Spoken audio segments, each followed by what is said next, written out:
Hello, this is Harry Hoops. I just got done watching the Detroit Pistons annihilate the Brooklyn Nets. Jalen Duren has gotten bigger and stronger, and he's also uh, gotten some. He had some pretty decent handles before, but his handles are getting better. And he did this step back move about 18 feet all the way and swished it.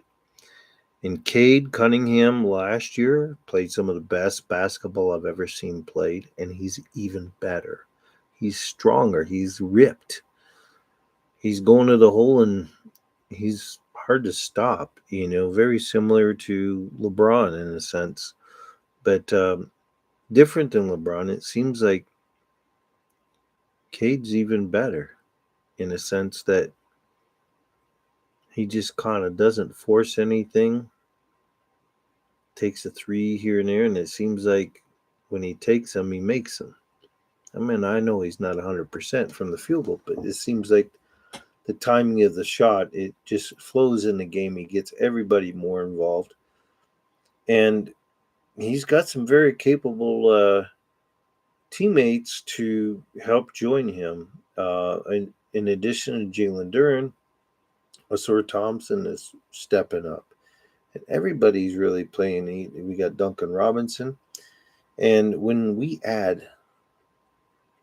Jaden Ivey gets back, uh, it'll probably be a slow mix them in. But by the playoffs, I pray everybody's healthy.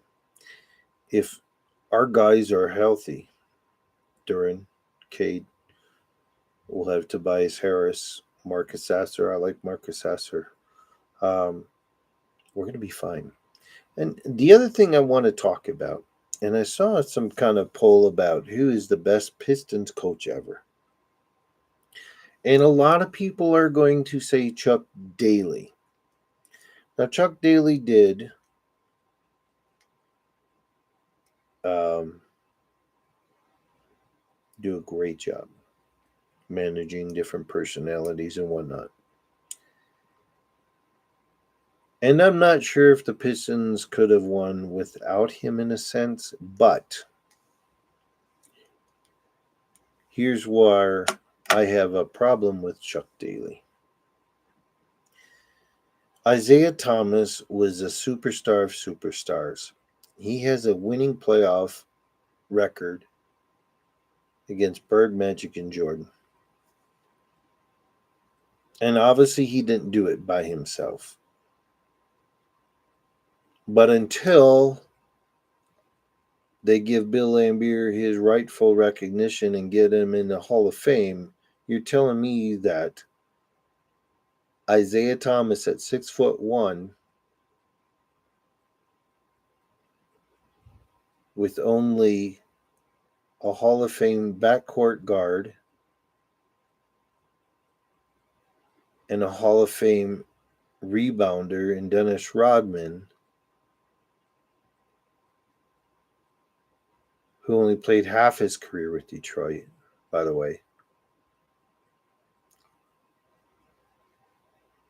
to deal with the front line, that he has a winning playoff records against the big front line of the Lakers,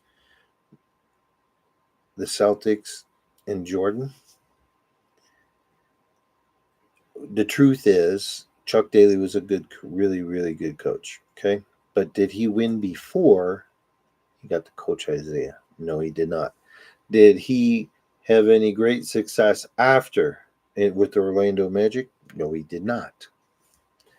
So Isaiah was the superstar, and he was a coach on the court. Another guy that was a coach on the court was Bill Laimbeer as well. He was during practices, they had it out. They were prepared for anything that comes their way by the way they practice. And the tone was set by Isaiah and Laimbeer. So the reason why I don't say Chuck Daly is the best coach ever is I'm still ticked off. I understand Jordan being Jordan. Oh, I'm not playing if Isaiah, and he did say that. I know he did because it was known when it all happened, if you lived in Michigan and you kept an open ear, you knew that Michael Jordan was the one that said, was when he's approached, if he's going to play, I'm not playing if Isaiah is.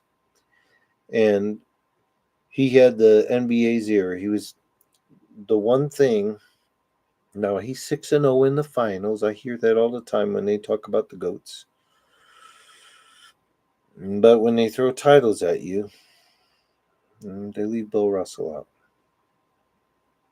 The Jordan fanatics, they pick and choose. He lost to Isaiah 3 out of 4 years in the Pistons. Okay, lost him. And for Isaiah Thomas to give Chuck Daly, Isaiah leading the team that gave Chuck Daly his 2 and only rings, to have the gall to coach that dream team without Isaiah,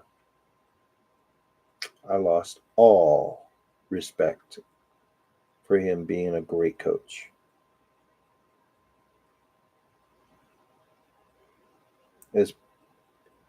I wish somebody would talk about that more. And they obviously, the players love Chuck Daly, and he's passed on now, and it's probably not professional or whatnot. But I have never heard all the stuff that's ever talked about that.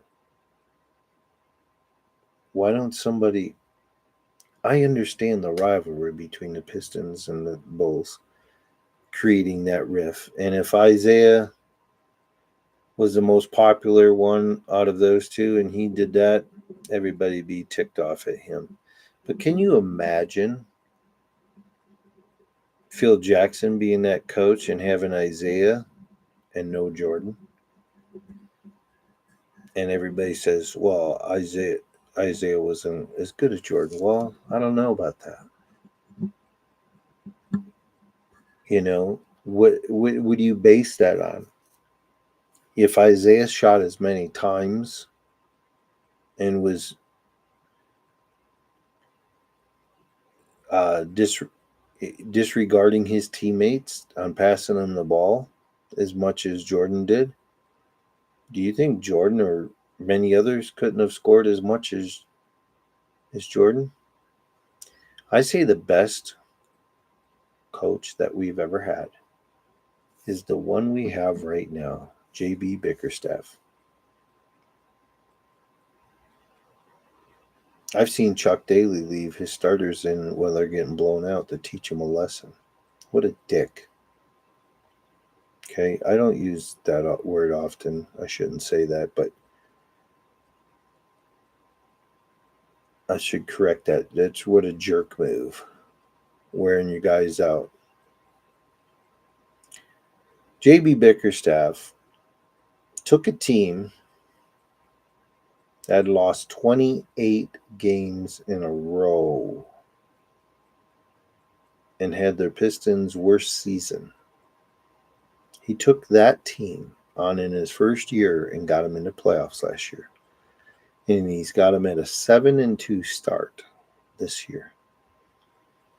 They didn't hang their heads when they lost to the Knicks. There's some favorable calls, and everybody from Detroit does this.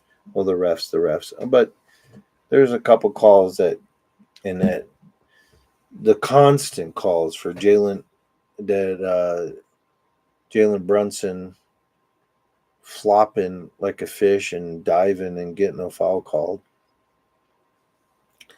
They always knock LeBron and all that stuff, but nobody compares to Jalen Brunson or Shea, for that matter. Can't touch it. There's not even people touching them. They're putting on an act and they're falling for it. We lost a tough series against the Knicks, and we didn't hang our heads. And that's JB Bickerstaff. He's got a good grasp of these coaches. He stands up for his players. He's had a couple heated press conferences at the right time.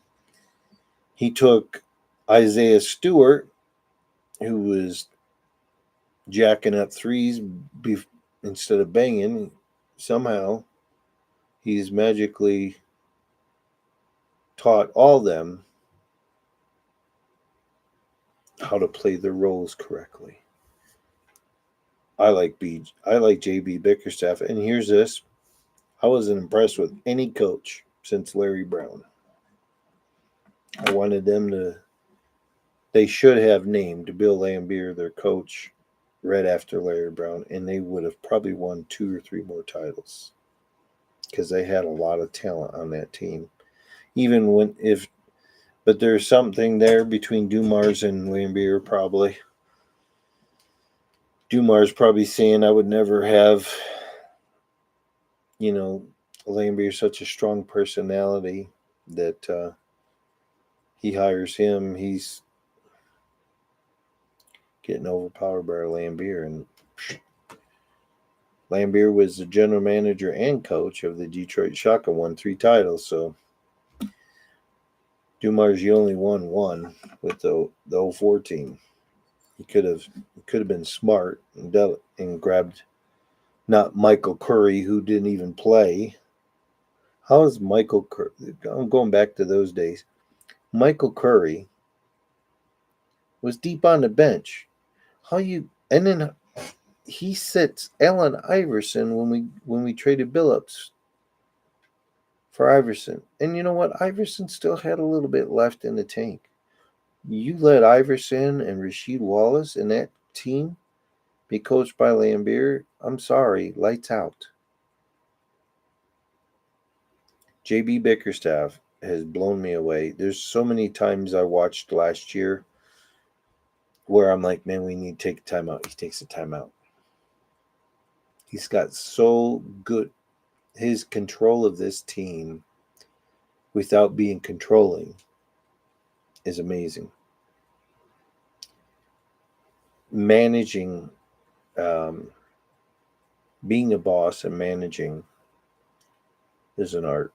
I'm at a job right now that is just a flat out joke. They got 18 managers out of 25 people. And they take turn being managers, and they all get bossy, and they're all rude, and they're unprofessional. It's a joke. It's kind of like all the coaches that we had for a little while. And this JB Bickerstaff, I'm telling you what, do not be surprised if we don't win the title this year. There's a lot of great teams out there. Denver Nuggets are going to be reckoned with. OKC, of course. Milwaukee may be tough. They may turn it on somewhere. But Houston Rockets, they're kind of like the Western version of us a little bit. Young team building. Got the twin brother, amen. Amen. But anyways, hope you've watched this whole thing. Please subscribe, share, like, and all that good stuff. It's all free, and it may enhance your life.